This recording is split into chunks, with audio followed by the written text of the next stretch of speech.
आज हम आपको एसएमपीएस जो देख पा रहे हो ये पारालाइट में लगा होता है, इसके बारे में डिस्कस करेंगे। ये किस तरीके से काम करता है और इसमें आखिर क्या क्या पार्ट्स लगे होते हैं। और ये वीडियो देखने के बाद आप कोई भी एसएमपीएस हो, पावर सप्लाई हो, उसको रिपेयरिंग कर लोगे। तो देखिए यहाँ पे दो हीटसिंक में एक मॉसफेट लगा हुआ है, एक डायोड लगा हुआ है। देखिए यहाँ पे जो ये ट्रांसफार्मर है 90 वाट का 36 वोल्ट में, इसमें दो सेक्शन है, प्राइमरी सेक्शन और सेकेंडरी सेक्शन। तो जो प्राइमरी सेक्शन में जो काम करता है वो हाई सप्लाई डीसी काम करता है, और सेकेंडरी सेक्शन में जो आउट करता है वो लो सप्लाई डीसी काम आउट करता है। ठीक है, तो यहाँ से यही समझना है कि 220 वोल्ट से किस तरीके से हमें 36 वोल्ट प्रोवाइड करवाता है। ये 36 वोल्ट का है। तो अभी फोकस ये आपको करना है कि कैसे 220 वोल्ट लिया और 36 वोल्ट ये आउट करके दिया, बस इसी पे आपको फोकस करना है। और जैसा कि आप देख पा रहे हो इसका नाम कॉइल है, और पार्ट्स को पहचाना भी आना चाहिए। ये एसी कैपेसिटर है, जिसको पीटीसी या एमओ भी बोल सकते हैं, और ये भी उसी तरीके से एसी कैपेसिटर के रूप में काम करता है। वीडीआर भी इसको कुछ लोग बोलते हैं, यहाँ भी कुछ लगा हुआ है वीडीआर। और ये फिल्टर कैपेसिटर है, कुछ रेजिस्टेंस है, ऑटो कॉपलर, और ये आईसी जो इसको पल्स देता है मॉसफेट को। तो समझते हैं कि किस तरीके से काम करता है। तो अभी फ़िलहाल इसको हम ऊपर रखते हैं और ऐसे रखेंगे तो आपको ज़्यादा समझ में आएगा और किस तरीके से ये लगा हुआ है।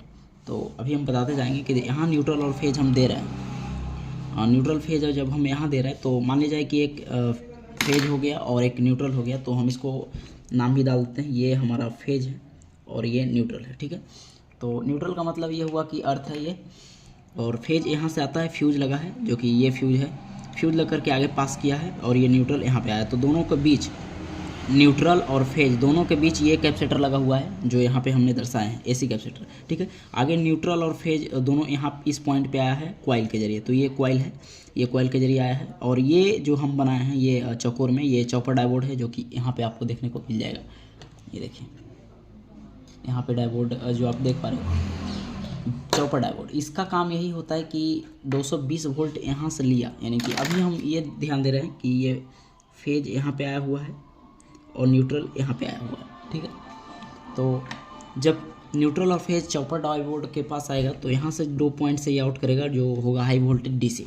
तो 220 वोल्ट लेने के बाद ये 2 पॉइंट से आउट करता है, यानी इसमें कुल 4 पॉइंट होते हैं। तो एक बार देख लेते हैं, यहाँ पे काउंटिंग करेंगे तो 1 2 3 4, ये दोनों पॉइंट जो है न्यूट्रल और फेज का है। बाकी दो लास्ट वाले जो कोर आपको दिख रहे हैं दोनों, ये हाई वोल्टेज जो एसी लेकर के डीसी में आउट करता है। यानी इसका एक काम यही है कि हाई वोल्टेज डीसी में बदल देना, यानी एसी लेकर के डीसी में बदल देना। तो ये दोनों पॉइंट से जो आउट करेगा वो हाई वोल्टेज डीसी, यानी 350 वोल्ट या 300 वोल्ट, वो वोल्टेज पे डिपेंड करता है। यदि वोल्टेज कमता बढ़ता है तो ये भी फ्लैक्चुएट होता रहेगा, यानी 280 होगा, कभी 300 होगा या 350 होगा। तो यहाँ दोनों कोर से हमें 350 वोल्ट यानी एक मान लेते हैं कि आउट किया है, और आउट करने के बाद ये सीधा प्लस और माइनस में बदल करके फिल्टर कैपेसिटर के पास भेज दिया, ये बड़ा वाला फिल्टर कैपेसिटर। तो बड़ा वाला फिल्टर कैपेसिटर का यही काम होता है कि यदि इधर कोई दिक्कत आता है, यानी कि वोल्टेज में कमी आता है, तो ये फिल्टर कैपेसिटर अपने तरफ से ये स्टोर करके जो रखता है वो सप्लाई देने लगता है। इसका काम यही कि स्टोर करके सप्लाई रखना, और जब वोल्टेज कम में बढ़े तो ये मैनेज कर लेता है। ठीक है, आगे यहाँ से ये पैरेलल में लगा है, फिर यही प्लस का सप्लाई एक ट्रांसफार्मर का प्राइमरी सेक्शन का पहला कोर में गया है। देखिए ट्रांसफार्मर जो कुछ इस तरीके से बाइंडिंग होता है कि इसमें प्राइमरी सेक्शन में 4 कोर होता है। फर्स्ट बाइंडिंग का फर्स्ट कोर, सेकंड कोर, फिर दूसरा बाइंडिंग का फर्स्ट कोर और सेकंड कोर, यानी कि इसमें 2 तरह से बाइंडिंग किया हुआ रहता है।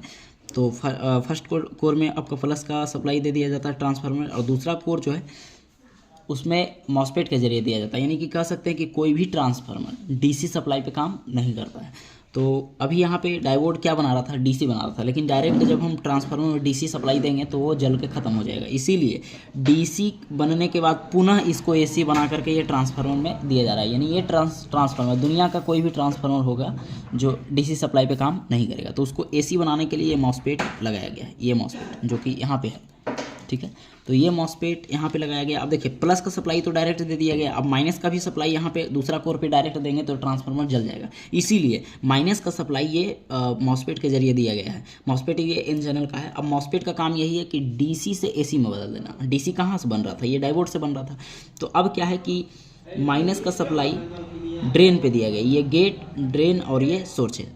मॉसफेट में 3 पॉइंट होते हैं, जो पहला गेट होता है, दूसरा ड्रेन और तीसरा सोर्स। गेट पे जब हम पल्स देंगे यानी कि सिग्नल देंगे तो ड्रेन टू सोर्स फ्लैक्चुएशन होगा। ठीक है, तो ये माइनस का सप्लाई ड्रेन पे दे दिया गया है एक लो वैल्यू का रेजिस्टेंस लगा करके, ये 1 ओम या 2 ओम 10 ओम भी हो सकता है। तो यहाँ पे जब माइनस का सप्लाई ड्रेन पे दिया गया तो ये सोर्स से आउट करेगा, वो एसी बना करके फ्लैक्चुएशन करेगा। तो ये हमारा दूसरा पॉइंट पे, ट्रांसफार्मर का दूसरा पॉइंट पे सोर्स से आउट किया है, यही माइनस का सप्लाई, जो कि एसी में बदल दिया है। तो अब यहाँ ये दोनों पॉइंट पे हमें एसी सप्लाई मिलने लगा, जो कि प्लस का सप्लाई डायरेक्ट मिल रहा था डायोड से, और माइनस का सप्लाई जो मिल रहा है एसी बनकर मिल रहा है। तो अब यहाँ पे ये दोनों कोर पे जब सप्लाई मिलेगा तो ये यहाँ मैग्नेटिक फील्ड उत्पन्न होगा। लेकिन यहाँ पे दूसरा कोर भी तो है, दूसरा बाइंडिंग भी तो है प्राइमरी सेक्शन में। तो इसको देखते हैं, यहाँ पे देखिए उल्टा किया गया है।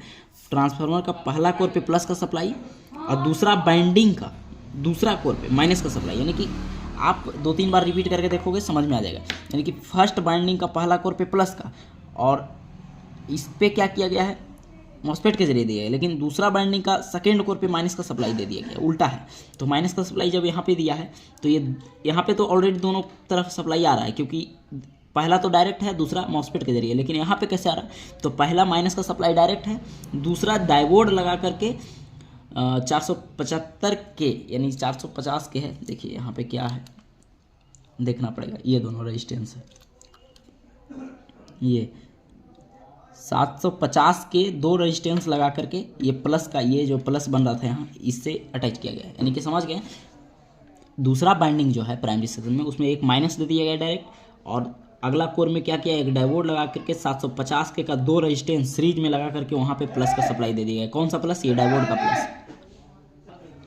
तो यहाँ ये समझ में आ गया कि यहाँ प्लस का सप्लाई आया है, कैसे, दो रेजिस्टेंस 750 के का लग करके एक डायोड लग करके, और माइनस का सप्लाई डायरेक्ट है।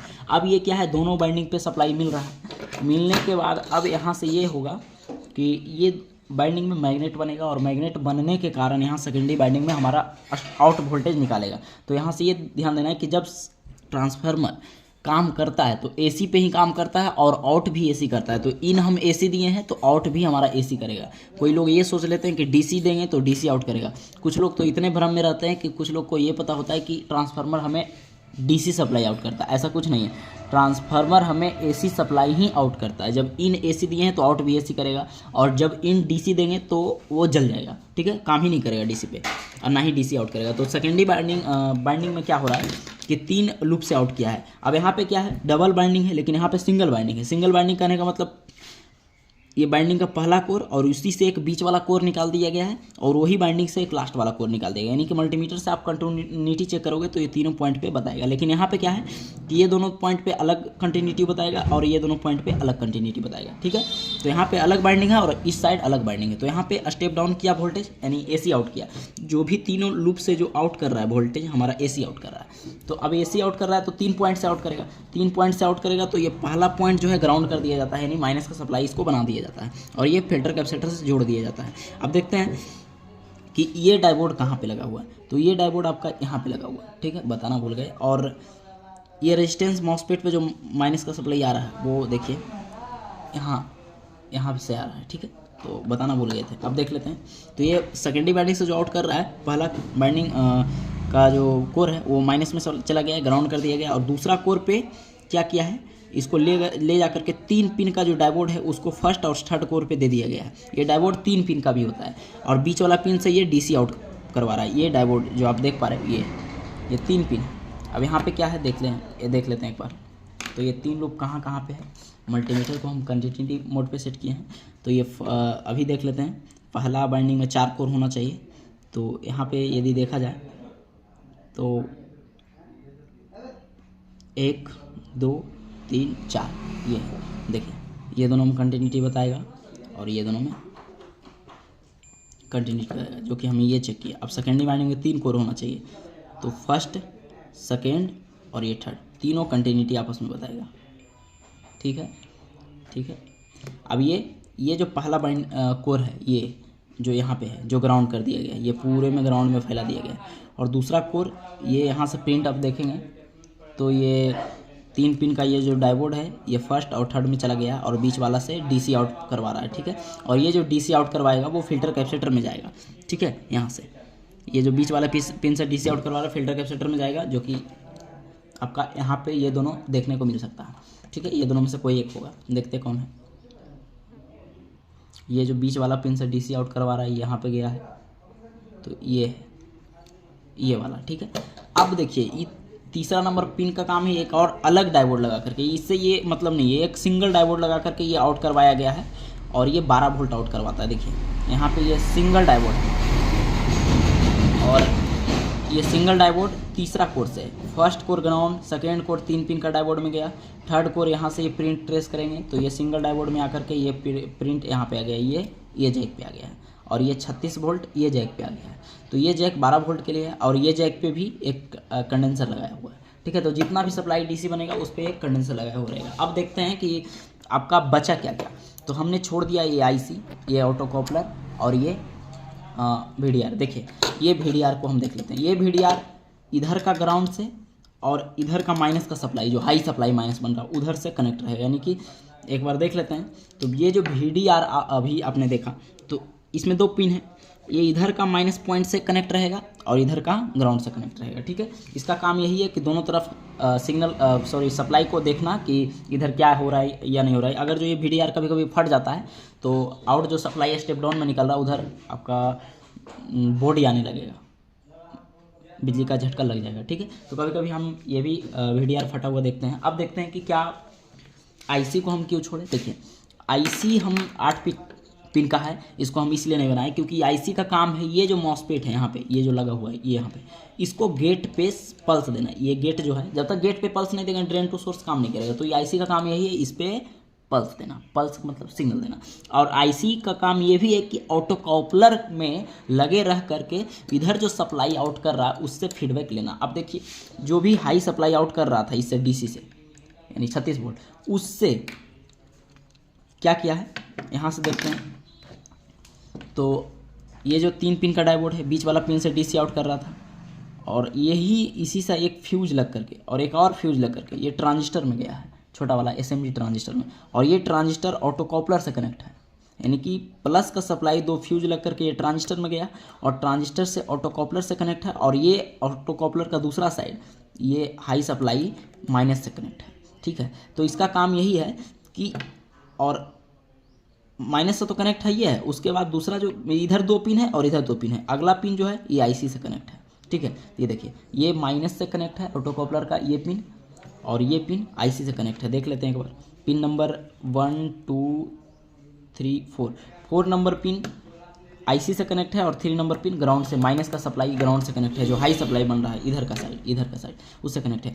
अब क्या है कि इधर का जो सप्लाई आउट कर रहा है वो ऑटो कॉपलर इस आईसी को फीडबैक देते रहेगा कि जो आपने पल्स दे रहे हैं जितना वो उसके अकॉर्डिंग वो सही है, या फिर इधर कोई फॉल्ट आता है तो ऑटो कॉपलर को फीडबैक मिल जाएगा आईसी में और आईसी इसको पल्स देना बंद कर देगा। इसी तरीके से काम करता है। देखिए कोई भी चीज़ वर्क करवा रहा है, जब तक हम जैसे एक लेबर को हम कोई काम करने भेज रहे हैं तो लेबर काम कर रहा है कि नहीं कर रहा है बताएगा कौन, तो वही काम ये ऑटो कॉपलर करता है और ये इसका माइंड है और ये इससे पूछता है एक तरह से कि वो काम इधर कर रहा है कि नहीं कर रहा है। तो ऑटो कॉपलर बताता है आईसी को कि हाँ आपने जो करवा रहे काम वो फुल्ली रूप से वर्क कर रहा है, तो यही समझ लीजिए एक तरह से। तो इसका हम डायग्राम नहीं बनाए, हालांकि ये जल्दी ख़राब होता नहीं है लेकिन होता भी है, ऐसा भी नहीं कर सकते हैं, लेकिन आप इतना समझ जाते हैं तो इसको समझना बहुत ईजी हो जाता है। आप इतना यदि बढ़िया से समझ गए तो इसको आप खुद ट्रेस कीजिए, आपको सारा चीज़ का सोल्यूशन मिल जाएगा, ठीक है। ऐसा नहीं कि हम इसको नहीं बताएं तो कुछ कोई बड़ा चीज़ नहीं बताएं, ऐसा कुछ नहीं है। इसको डायग्राम बनाने के चक्कर में हम इसको